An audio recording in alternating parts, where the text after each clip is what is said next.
ஓம் அகிலாண்டேஸ்வரியே போற்றி, அகிலத்தை ஆள்பவளே போற்றி போற்றி. நல்லதே நினைப்போம், நல்லதே விதைப்போம். அம்மன் அருள்வாக்கு குழந்தைகளுக்கு இந்த அம்மன் தாயின் ஆசீர்வாதங்கள் எப்பொழுதுமே முழுமையாக கிடைக்கும்.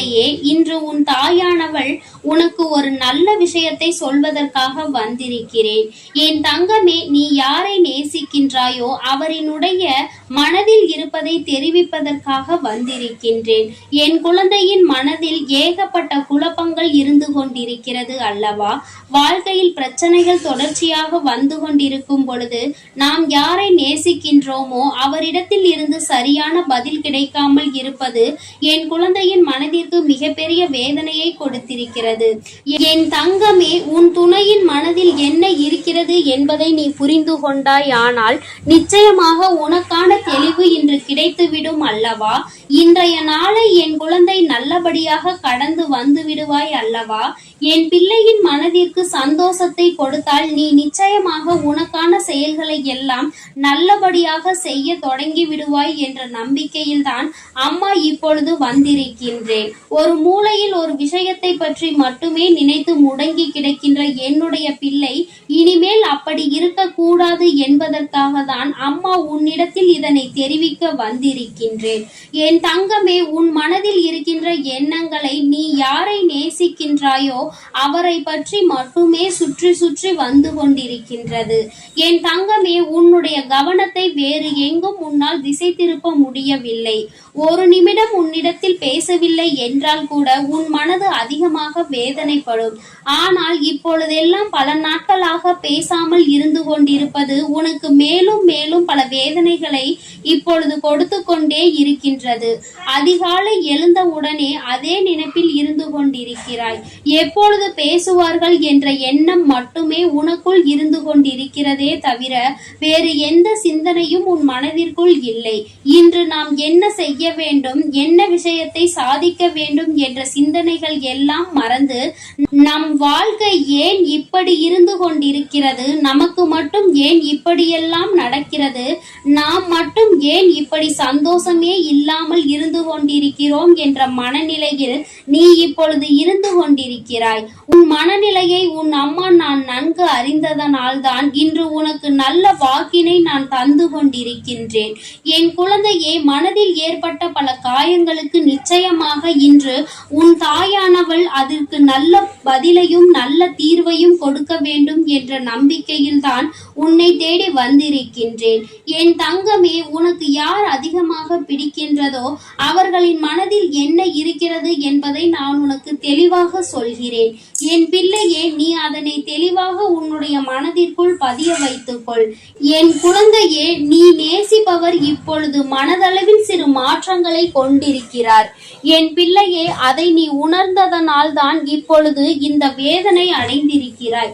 ஆரம்ப கட்டத்தில் நாம் இல்லை என்றால் வாழ்க்கையே இல்லை என்று சொன்ன உதடுகள் இப்பொழுது நீ இல்லாமல் போனால் நான் சந்தோஷமாக இருப்பேன் என்று சொல்கின்றது அல்லவா? என் தங்கமே, அது மிகப்பெரிய வேதனையை உனக்கு ஏற்படுத்தி தந்திருக்கின்றது. என் தங்கமே, நீ ஒன்றை மட்டும் புரிந்து கொள். அவர்கள் மனதில் இருக்கின்ற எண்ணங்கள் என்னவென்று தெரிந்து கொண்டால் நீ இது போன்று ஒருபோதும் சிந்திக்க மாட்டாய். என் தங்கமே, அவர்கள் மாறிவிட்டார்கள் என்று நீ நினைக்கின்ற நேரத்தில் ஒன்றை புரிந்து கொள். சில சந்தர்ப்பங்களும் சூழ்நிலைகளும் வாழ்க்கையில் ஏற்பட்ட அடிகளும் வேதனைகளும் அவர்களை இப்பொழுது மாற்றி இருக்கின்ற. தானாக எந்த மாற்றங்களும் நடக்கவில்லை. மாறி இருக்கிறார்கள் என்று நீ சொல்வது உண்மைதான். அதை ஒருபோதும் உன் அம்மா நான் மறுக்கவில்லை. ஆனால் அவர்கள் பட்ட கஷ்டங்களும் வேதனைகளும் அத்தனை அதிகமாக இருக்கும் பொழுது யாராக இருந்தாலும் மாற்றங்கள் வரத்தான் செய்யும். அந்த மாற்றங்களை எதிர்கொள்ள நாம் தான் பழகி கொள்ள வேண்டும். என் தங்கமே, இந்த மாற்றங்கள் உனக்கு ஏற்றுக்கொள்ள முடியாததாக இருந்தாலும் இந்த மாற்றத்தினால் உனக்கு எந்த பாதிப்பும் இல்லை. உன்னுடைய அன்புக்கு எந்த பாதிப்பும் அங்கே நடக்கவில்லை. அவர் மனதில் உன் மீது ஆரம்பத்தில் வைத்திருந்த அன்பு அப்படியே தான் இருக்கிறது. ஆனால் அதை வெளிப்படுத்துகின்ற விதம்தான் வாழ்க்கையில் ஏற்பட்ட சில கஷ்டமான சூழ்நிலையின் காரணமாக மாற்றங்களை கொண்டிருக்கிறது. கொண்டிருக்கிறது. ஆரம்பத்தில் பேச்சுக்கள் அதிகமாக இல்லை, ஆனால் அதன் பிறகு பேசுவதற்கு அதிகமாக தொடங்கிவிட்ட பிறகு கருத்து வேறுபாடுகள் அதிகமாக வரத் தொடங்கி இருக்கிறது. இது போன்ற கருத்து வேறுபாடுகள் ஏற்படும் போது இது நமக்கு உகந்த வாழ்க்கைதானா என்று நீ கூட சிந்திக்கின்றாய். ஆனால் உன்னுடைய அந்த நேசிக்கும் உறவானது, உன்னுடைய துணையானவர் ஒருபொழுதும் இந்த வாழ்க்கை நமக்கு சரியானது இல்லை என்று சிந்தித்தது கிடையாது. வார்த்தைகளை கோபத்தில் அதிகமாக விட்டாலும் எந்த ஒரு சூழ்நிலையிலும் நீ எனக்கு வேண்டாம் என்றோ இந்த வாழ்க்கை நமக்கு சரிப்பட்டு வராது என்றோ அவர் சொல்ல நினைத்ததே கிடையாது. என் தங்கமே, நீ கூட அவசரத்தில் ஏன் தான் இந்த வாழ்க்கையை தேர்ந்தெடுத்தேனோ, எதற்காக இந்த வாழ்க்கை எனக்கு இத்தனை கஷ்டத்தை கொடுத்து விட்டதோ, நான் எடுத்த தவறான முடிவினால் தான் இப்பொழுது அனுபவித்துக் கொண்டிருக்கிறேன் என்றெல்லாம் நினைத்திருக்கின்றாய். ஆனால் உன்னுடைய துணை ஒருபோதும் அப்படி நினைத்தது கிடையாது.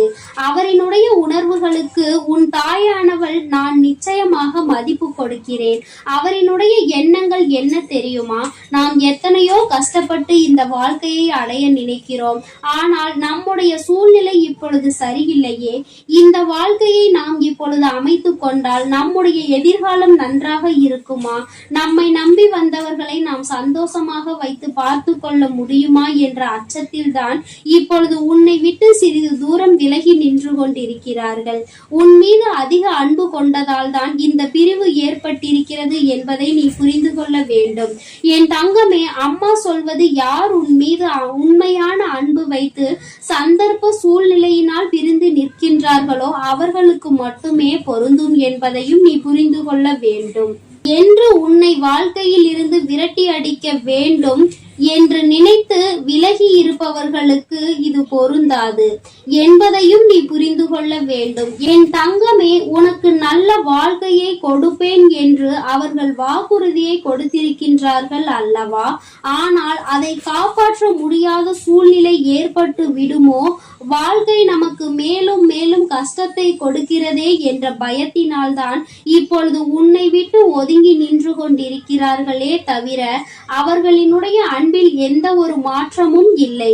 குழந்தையே, நிச்சயமாக தன்னுடைய வாழ்க்கையில் உனக்கான இடத்தை அப்படியேதான் அவர்கள் வைத்திருக்கிறார்கள்.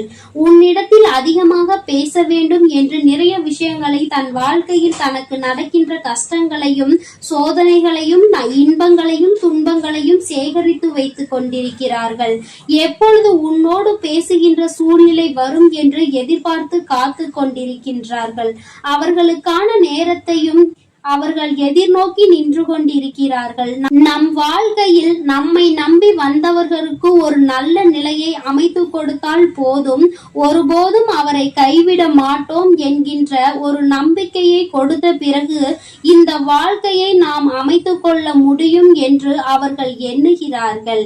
என் தங்கமே, இது ஒன்றுதான் இத்தனை பிரச்சனைகளுக்குமே காரணமே தவிர வேற எந்த ஒரு விஷயங்களும் கிடையாது. என் பிள்ளையே, நீ மாறிவிட்டாய் என்ற ஒரு வார்த்தையை மட்டுமே மனதிற்குள் வைத்துக் கொண்டு பிரச்சனைகளை உருவாக்குவதை விடுத்து மாற்றங்களுக்கு காரணம் என்ன, எந்த விஷயத்திற்கு நாம் அவர்களோடு துணை நிற்க வேண்டும் என்பதை எல்லாம் மனதிற்குள் புரிந்து கொண்டு அதன்படி நீ நடந்து கொள்ள வேண்டும். வாழ்க்கை துணை என்பது நீ நேசிப்பவர் என்பதும் உன்னில் பாதி என்பதை முதலில் புரிந்து கொண்டு அவர்களின் உணர்வுகளுக்கு முழுமையான மதிப்பு கொடுத்து எந்த ஒரு கஷ்டத்திலும் அவர்களோடு துணை நின்று நீ அவர்களின் பிரச்சனைகளை பகிர்ந்து கொள்ள வேண்டும். உன்னுடைய கஷ்டங்களை நான் பகிர்ந்து கொள்கிறேன் என்ற நம்பிக்கையை அவர்களுக்கு நீ கொடுக்க வேண்டும். எந்த சூழ்நிலையிலும் உங்களுக்குள் ஏதேனும் பிரச்சனை என்றால் அதில் என்னுடைய பங்களிப்பு இருக்கும், எந்த ஒரு கஷ்டத்திலும் நான் விலகி நிற்க மாட்டேன் என்ற நம்பிக்கையில் நீ உறுதியாக இருக்க வேண்டும். என் தங்கமே, இப்பொழுதெல்லாம் உறவுகளுக்குள் எதிர்பார்ப்பது நம்பிக்கையை மட்டும்தான். அந்த நம்பிக்கை என்ற ஒன்று முழுமையாக கிடைத்து விட்டால், அவர்கள் ஆழ் மனதிற்குள் அது பதிந்து விட்டால், அதன் பிறகு நிச்சயமாக பிரிவு என்ற ஒன்று யாருக்குமே ஏற்படாது. என் பிள்ளையே, உன் வாழ்க்கையில் இனிமேல் நடக்க இருக்கின்ற சில நல்ல நிகழ்வுகள் எல்லாமே இந்த தாயானவள் என்னுடைய ஆசீர்வாதத்தோடு நல்லபடியாக நடக்க போகிறது. யாரோடு உன் வாழ்க்கை நல்லபடியாக அமைய வேண்டும் என்று நினைத்தாயோ அந்த வாழ்க்கை நிச்சயமாக உனக்கு அமைய போகிறது. உன் மீது இத்தனை நாட்களாக தேக்கி வைத்திருந்த அன்பினை ஒட்டுமொத்தமாக உன்னுடைய உயிரானவர் உன்னிடத்தில் வந்து காட்டப் போகின்ற நாள் நெருங்கிவிட்டது. எந்த ஒரு சூழ்நிலையிலும் இனி உன்னை விட்டு பிரியாத நிலைமை ஏற்படத்தான் போகின்றது. நீ காலம் முழுவதும் இத்தனை நாட்கள் பட்ட கஷ்டத்தையும் அனுபவத்தையும் சேர்த்து வைத்து சந்தோஷமாக வாழ வேண்டும் என்ற மன உறுதியோடு வாழத்தான் போகின்றாய். எந்த ஒரு சூழ்நிலையிலும் உன்னுள் இருக்கின்ற இந்த நம்பிக்கையை மட்டும் கைவிடாதே. உயிரான உறவாக இருக்கும் பட்சத்தில் அது உன்னை விட்டு வேறு எங்கும் சென்று விடாது என்பதில் மட்டும் எப்பொழுதும் நீ கவனமாக இருந்து விட்டால் போதும். யார் முன்னாலும் எந்த ஒரு சூழ்நிலையிலும் உன்னுடைய உயிரான அந்த உறவை விட்டு கொடுக்காமல் நீ சந்தோஷமாக இருக்கின்ற பட்சத்தில் நிச்சயமாக இனி உன்னுடைய வாழ்க்கை உனக்கு சொர்க்கமாக மாறும் என்பதை நினைவில் வைத்துக்கொள். என் செல்ல குழந்தையே, இந்த தாயானவளினுடைய ஆசீர்வாதங்கள் உனக்கு எப்பொழுதும் முழுமையாக இருந்து கொண்டே இருக்கும். அதனால் நீ எதற்காகவும் கலங்காதே, எதை நினைத்தும் வருந்தாதே. நீ நல்லதையே நினைத்தால் உன் வாழ்வில் எல்லாம் உனக்கு நல்லதாக மட்டுமே நடக்கும். ஓம் சக்தி, ஓம் ஆதிபரா சக்தி, ஓம் ஸ்ரீ வராகி தாயே போற்றி போற்றி. என் அன்பு குழந்தைக்கு என் அன்பு பிள்ளைக்கு இந்த அம்மன் தாயின் அன்பும் ஆசீர்வாதமும் முழுமையாக கிடைக்கும். ஓம் அகிலாண்டேஸ்வரியே போற்றி, அகிலத்தை ஆள்பவளே போற்றி போற்றி.